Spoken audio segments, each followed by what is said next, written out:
Alguna vegada us heu preguntat què tenen en comú Tolkien, els Reels i els Jigs i la Guinness? No. Doncs moltes gràcies, fins aquí el vídeo d'avui, ens veiem a la propera!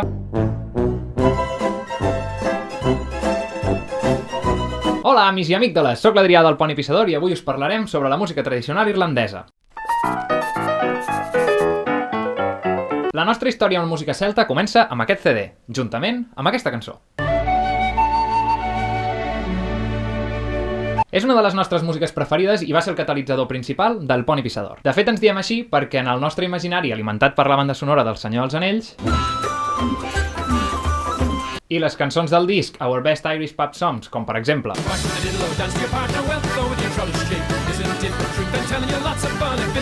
Els Hobbits canten i ballen música irlandesa i el Poni Pissador és una taverna molt important dins del lore de la saga. Nosaltres us parlarem sobre la música tradicional irlandesa, que és una de les formes més populars de la música celta, perquè és de la que ens vam enamorar quan vam descobrir el gènere musical. Però moltes de les coses que explicarem són aplicables també a la música d'altres països amb arrels i tradicions d'origen celta. La música irlandesa tradicional es pot distingir molt generalment en dos tipus, vocal i instrumental. Nosaltres ens centrarem en la música instrumental dissenyada per acompanyar la dansa.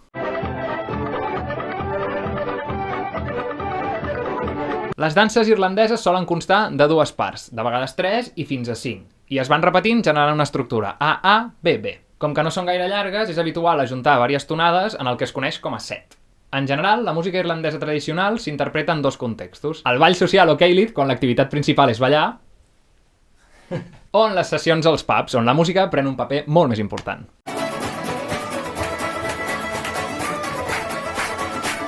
En una sessió, els músics seuen al voltant d'una taula d'un pub i toquen sets de tonades que coneixen. Nosaltres posarem el focus en la música tradicional feta amb la intenció de ser escoltada. Per raons històriques, les tonades es classifiquen en funció de la dansa que acompanyaven i el compàs. La música tradicional, com a forma musical artística, és relativament recent. Dividirem els tipus de danses en les de compàs binari i ternari. Les principals danses en compàs binari són els reels, en ritme de 4-4 o 2-2, segons alguns estudiosos.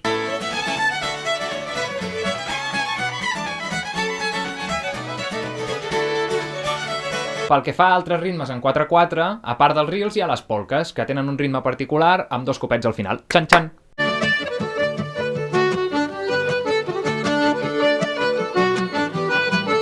Els hornpipes, que tenen un ritme sincopat o amb swing i sovint incorporen harmonia tonal, i molts altres com els highlands o barndans. Com podeu veure, hi ha tant danses alegres amb tonalitat major,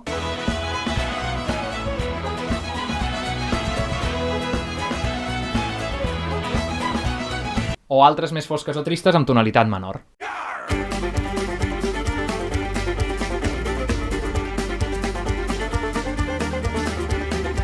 La principal dansa en compàs ternari són els jigs, les danses en compàs 6-8. Un ritme de 6-8 és un compàs 2-4 en què cada temps es divideix en 3 corxeres.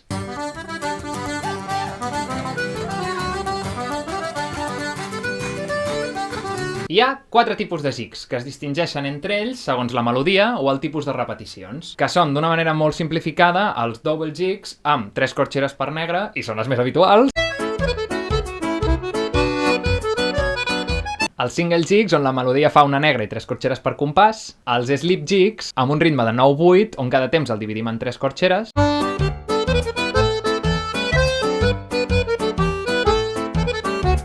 i els slides en 12-8, que tenen melòdicament moltíssimes similituds amb el single jig.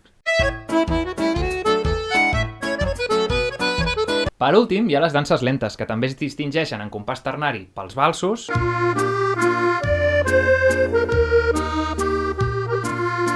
i les masurques,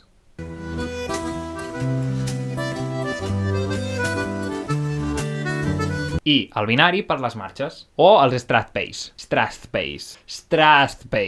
Els airs es caracteritzen per ser els únics que no tenen la funció d'acompanyar el ball, sinó que es centren en la interpretació melòdica i sovint són cançons interpretades sense lletra.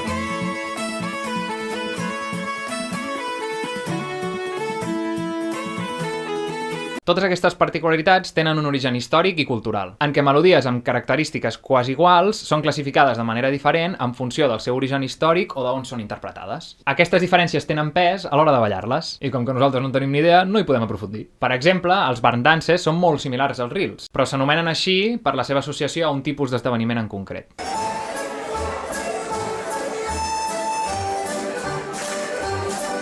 o els hornpipes, que en la tradició americana del bluegrass es toquen a més velocitat i són indistingibles musicalment dels reels.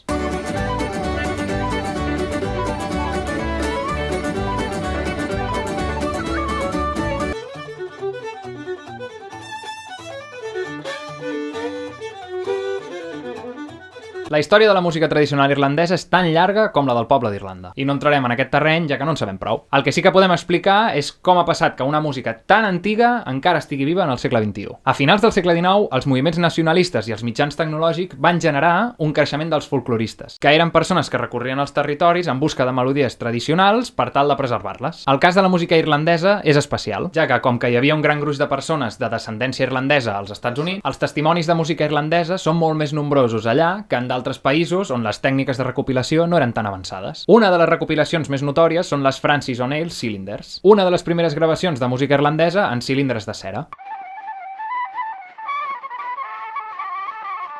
La música folk no gaudia de molta popularitat en la primera meitat del segle XX, però als anys 60, com a conseqüència del ressorgiment del folk americà, van aparèixer grups notoris que recuperaven la tradició musical irlandesa, però amb una aproximació similar a la moda del moment. El primer d'aquests grups és The Clancy Brothers and Tommy Makem.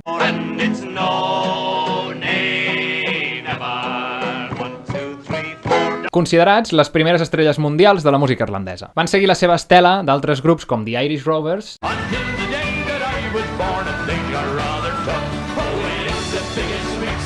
The Wolfe Tones o els arxiconegudíssims The Dubliners.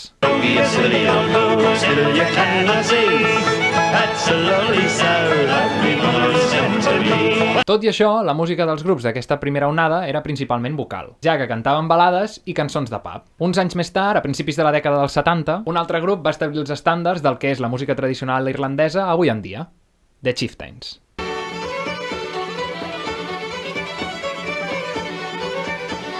Són el grup que es considera que va portar la música tradicional celta a la fama mundial. I segueixen capitanejant cartells avui en dia. Durant la dècada van aparèixer altres grups que sentarien les bases del que ara coneixem com a Celtic Trad Folk. The Bothy Band,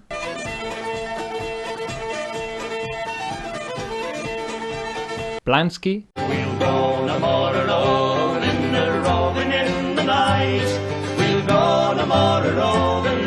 o Clannad.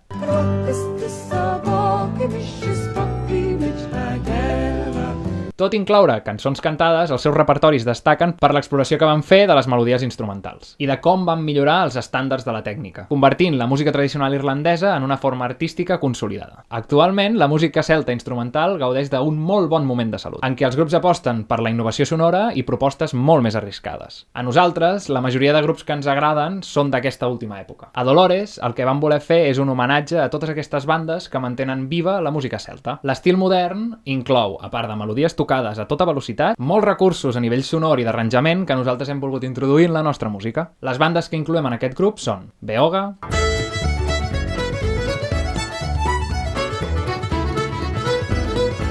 We Banjo 3,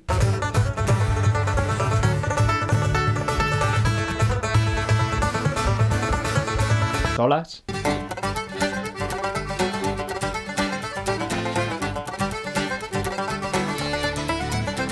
Fluke,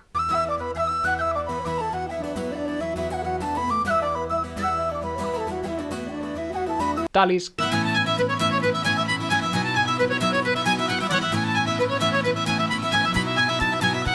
Imar,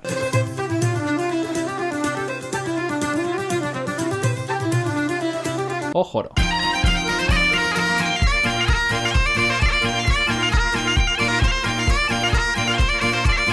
Si teniu ganes d'escoltar aquests grups i molts més, recordeu que teniu una playlist recopilatòria en el nostre perfil de Spotify. Doncs fins aquí el vídeo d'avui. Recordeu subscriure-us al nostre canal, donar-li like a les nostres pàgines de Facebook, Instagram i Twitter, i recordeu que si voleu ser partíceps del contingut dels propers vídeos, per un mòdic preu podeu fer-vos mecenes a la nostra pàgina de l'Aixeta. Dios, dios, dios!